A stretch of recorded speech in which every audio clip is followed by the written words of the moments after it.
ఈ రెసిపీ ఎంత ఈజీయో అంతే టేస్ట్‌గా ఉంటుందండి. డ్రై ఫ్రూట్స్‌తో దీన్ని సర్వ్ చేసుకొని తింటే అబ్బా! ఇంక ఆపరండి.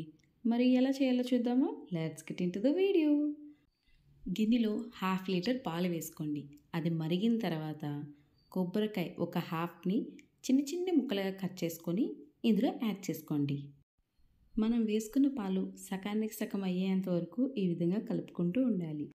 Half teaspoon sugar, half teaspoon ఇలాచీ పౌడర్ వేసి ఒక 5 నిమిషాల పాటు మరగనివ్వాలి. తరువాత ఇందులో మనం స్లైసెస్ చేసి పెట్టుకున్న డ్రై ఫ్రూట్స్ని యాడ్ చేసుకుంటే చాలా టేస్టీగా ఉంటుందండి.